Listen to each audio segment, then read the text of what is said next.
8. 잃어버린 언어들. 지금부터 7일이 지나면 내가 땅에 비를 내리겠다. 40일 동안 밤낮으로 비를 내리겠다.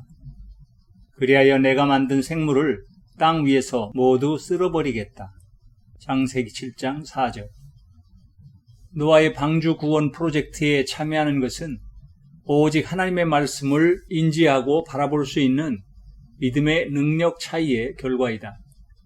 그것은 하나님께서 심판하신다는 사실을 다 알지 못한다 해도 자연스럽게 믿음의 사람이 구원을 받게 된다는 것을 알려주신 것이 바로 노아의 방주 사건이다. 같은 언어를 가지고 있는 사람들은 노아의 말에 콧방귀도 뀌지 않았지만 이미 언어로 소통을 할 수 없게 된 많은 짐승들은 별도로 알려주지 않았음에도 불구하고 그들의 살 길을 향하여 나아오는 것을 보게 된다. 어쨌든 노아는 이러한 하나님의 명령에 그대로 순종함으로 실행을 하였고 믿음의 역사에 있어서 그는 위대한 인물이 되었던 것이다. 그러한 과정을 거쳐 노아는 하나님의 말씀에 따라 드디어 방주의 문을 닫았다. 그리고 하나님의 약속을 기다리며 노아의 방주 안에서 사흘간이나 더 기다렸다. 드디어 하나님께서 약속을 실행하시는 시간이 되자 하나님의 계획하심은 예정하신 대로 변함없이 실행이 되었다. 그날이 되자 하나님이 터치하심으로 말미암아 아담 이후에 누적되어 오던 지구 생태계의 불균형적 요소는 지구의 균형을 갑자기 깨버리고 말았다. 그리고 이렇게 지구 생태계에 대변동이 일어나게 되자 두텁게 지구를 보호하고 있던 하늘의 예민한 물층의 경계가 먼저 파괴되면서 그 많은 물들이 한꺼번에 땅으로 쏟아져 내리기를 시작하였다. 한편 이런 지경에 이르자 땅에서는 살아보겠노라 노아의 방주까지 나와왔던 짐승들과 노아의 방주를 구경하기 위하여 온 많은 사람들이 그 모습을 보면서 서로 반대의 현상을 보였다. 짐승들은 행여나 자신에게도 노아의 방주에 탈 기회를 줄까 하여 차분히 기다렸지만 이 모습을 지켜보고 있던 사람들은 비가 세상을 다 삼켜버릴 것임도 모른 채 노아와 그 가족을 조롱하였다. 그러다가 드디어 비가 쏟아지기 시작하자 사람들은 노아의 말대로 비가 온다며 사람들은 배를 잡고 비웃으며 깔깔거렸다. 그 웃음 속에는 이까지 비가 얼마나 오겠느냐, 그리고 와도 그 물이 얼마나 되겠냐는 이때까지 오래 살면서 겪었던 인생의 경험에서 온 판단이었다. 하지만 배에 태워지지 못하고 남은 짐승들은 이제 자신들의 죽음과 멸망을 직감하면서 큰 소리를 내어 울어대었으니 이곳이야말로 정말 기가 막힌 슬픈 비극과 아이러니의 현장이 아닐 수 없었다.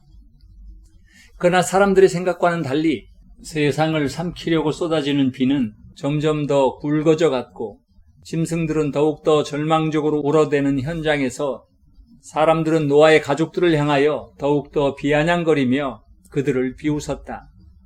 하지만 그 비는 대홍수를 이루어 그들 모두를 삼켜버리고 말았다.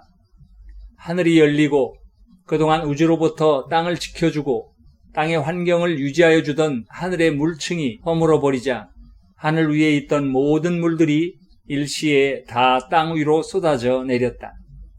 그리고 물 위로 드러나 있던 대부분의 땅들이 순식간에 물에 잠겨버리게 되었다. 그 과정에서 어느 순간에 갑자기 위기감을 느낀 사람들은 조금이라도 더 살 길을 찾아보겠다고 좀 더 높은 곳이라면 그것이 무엇이든 어느 곳이든 기어오르려고 안간힘을 썼다. 그리고 더러의 사람들은 방주의 문을 열어달라고 메어달리며 소리를 지르고 아우성을 쳤지만 그것도 잠시일 뿐이었다.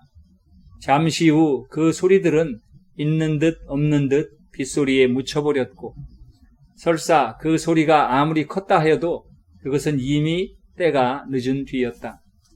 한번 닫힌 방주의 문은 열려지지를 않았다.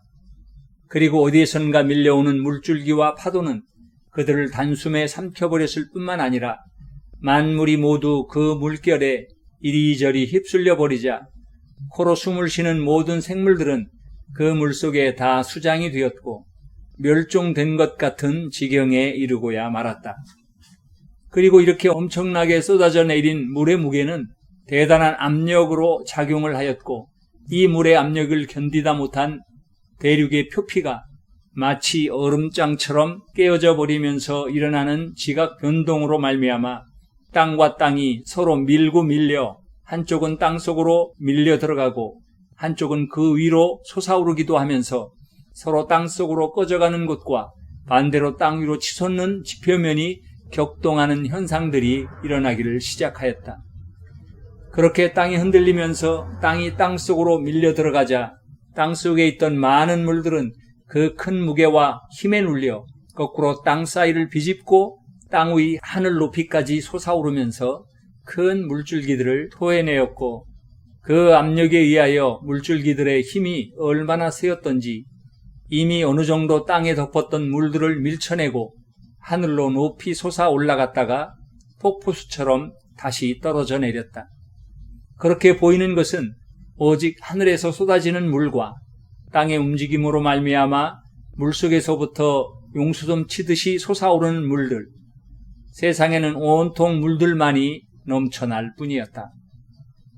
그리고 지각 변동으로 인하여 흘러나온 땅 속의 뜨거운 용암들은 다시 급속하게 물을 증발시켜버렸고 순식간에 많은 수증기가 하늘로 치솟아 올라가서 하늘의 찬 기운과 만난 수증기들이 급격히 물방울로 변하여 다시 땅으로 쏟아져 내리는 이 기이한 현상은 처음 홍수 후 비가 내리던 10여 일 이후에 30여 일이나 더욱 계속되게 만들었다. 이제 가히 온 세상은 오직 물천지였고 물들의 전쟁터였다. 그런 난리 속에서 물밑에서는 모든 땅의 중심이었던 가나안 땅 동쪽의 약한 부분인 유럽과 아프리카의 동쪽면이 수직으로 갈라지면서 동쪽의 땅덩어리가 아메리카로 나뉘었고 떨어져 나가면서 그 두 대륙 사이에는 대서양이 형성되었다. 그리고 이 물속의 골짜기가 다시 유럽과 아프리카 사이에서 가나안 땅까지 이어지며 중심부가 위아래를 나누면서 갈라짐으로 대서양을 연결하는 지중해를 형성하게 되었다. 그리고 또 가나안 땅의 남쪽인 인도의 아랫부분이 갈라지면서 인도양을 형성하였다.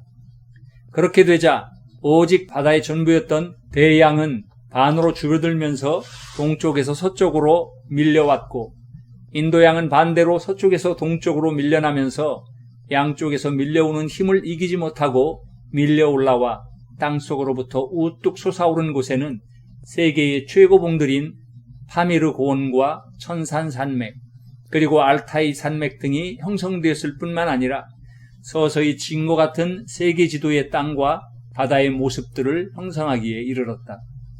그렇게 땅이 갈라지고 땅과 땅들이 서로 부딪히며 한쪽의 땅이 다른 땅 위로 밀려 올라가고 한쪽의 땅은 반대로 밑으로 밀려 들어가는 현상이 생기게 되면서 두 판이 엇갈려 만난 곳이 일본과 필리핀을 잇는 지진 열도로 바닷속에서 깊은 선을 그리고 있는 것이며 이곳은 지금도 여전히 양쪽에서 밀려와 받는 힘 때문에 두 판이 비벼대면서 마찰을 일으키게 되고 그 충격으로 그 지역에 지진을 일으키는 대지진대가 형성이 되고 있다.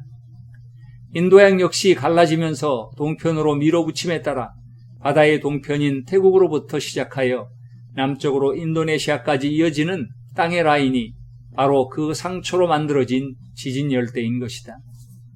물과 땅 아래에서의 큰 지각 변동으로 인하여 하나였던 대륙이 나뉘어 크게 동과 서로 갈라놓는 대변동이 일어났을 뿐 아니라 땅덩어리가 찢기면서 땅의 이곳저곳의 가장자리에는 많은 생채기가 생겨났고 땅끼리 밀치고 부딪히면서 융기되어 솟아오르는 곳과 가라앉는 등 결국 그 물속의 땅 모습들은 예전의 모습과는 전혀 다른 모습으로 이미 바뀌어 있었다.